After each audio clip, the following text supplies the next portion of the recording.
சுந்தரவண்டி ஊராட்சியில் Meena fibre class industrial என்ற ஒரு தொழிற்சாலை உள்ளது. அந்த தொழிற்சாலையில் வேதிப்பொருட்கள், அதாவது பொதுமக்களுக்கு பாதிப்பு ஏற்படுகின்ற பல்வேறு விதமான வேதிப்பொருட்கள் அங்கு தயாரிக்கப்படுகின்றன. அந்த வேதிப்பொருட்களால் ஆஸ்மா, டைபாய்டு, மஞ்சள் காமாலை, அட்டாக்கு, கேன்சர் போன்ற நோய்கள் பரவும். அது மட்டுமல்லாமல் அங்கு இருக்கின்ற விவசாய நிலங்கள் ஒட்டுமொத்தமாக பழுதடைந்துவிடும்.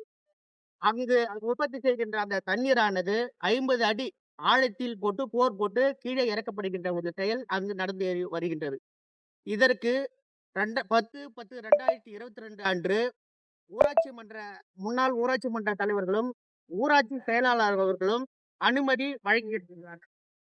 அப்போ அந்த அனுமதியில் ஊர் பொதுமக்களிடம் கிராம சபை கூட்டத்தை கூட்டியோ அல்லது சிறப்பு தீர்மானத்தை கூட்டியோ மக்களிடம் கருத்து கேட்பு கூட்டம் நடத்தப்படாமல் இவர்களாகவே தான் தோன்றித்தனமாக பல லட்சம் முதலீடை பெற்றுக்கொண்டு இவர்கள் அனுமதி கொடுத்திருக்கின்றார்கள். அங்கிருக்கின்ற ஊராட்சி அதாவது ஊராட்சி நம்பரை கேட்கின்ற போது இதில் நாங்கள் கையெழுத்து இடவில்லை என்று கூறுகின்றார்.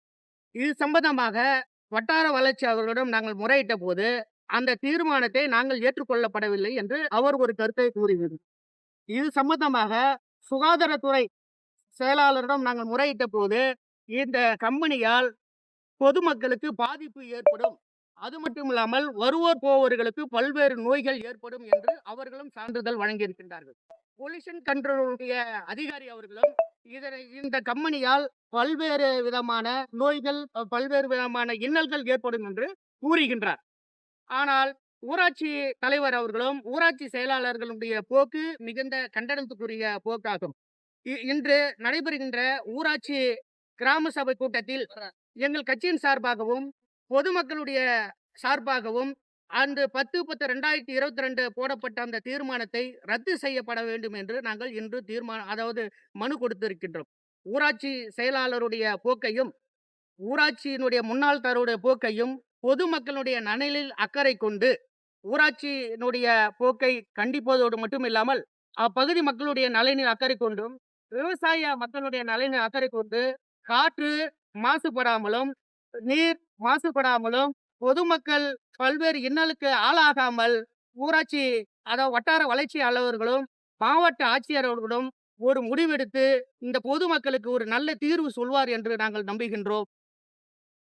எந்த மாதிரியான பாதிப்புலாம் உங்க ஏரியா மக்களுக்கு வந்திருக்கு? பொதுமக்கள் ஏதாவது சொல்லியிருக்காங்களா கருத்து? இப்போ சமீபத்தில் கூட சுந்தரவண்டியில் திரு நாராயணன் என்பவரும் அதற்கு முன்பாக ஒரு அம்மையார் அவர்களும் அட்டாக்கு வந்து இறந்திருக்கின்றார்கள். அந்த இறப்பிற்கு சரியான காரணம் தெரியவில்லை யாருக்கும். பொதுமக்களுக்கு அந்த இறப்பிற்குடைய காரணம் தெரியவில்லை. கேட்டால் அவருக்கு அட்டாக் வந்தது, இறந்து போயிட்டார். ஆனா அந்த கம்பெனியை ஒட்டி அவர்கள் இருக்கின்றார்கள். அவருடைய இருப்பிடம் என்பது அந்த கம்பெனியை ஒட்டி அருகாமையில் இருப்பதனால் அது முறையாக விசாரணை செய்து அதை நாம் செய்யப்படவில்லை. அது மட்டும் இல்லாமல் அங்கு இருக்கின்ற மரங்கள் எல்லாம் பழுது அடைந்து வெள்ளை நிறமாக காட்சியளிக்கின்றது. அவர் அந்த தொழிற்சாலையில் வருகின்ற அந்த கழிவு நீர்களை கிட்டத்தட்ட 50 அடி ஆழம் போட்டு அந்த ஆழத்தின் உள்ளே போர் போட்டு உள்ளே விடுகின்றார். அப்படி பார்க்கின்ற போது இன்னும் ஒரு குறிப்பிட்ட நாட்களில் அங்க இருக்கின்ற தண்ணி மாசடையும், அங்க இருக்கின்ற காற்று மாசடையும்.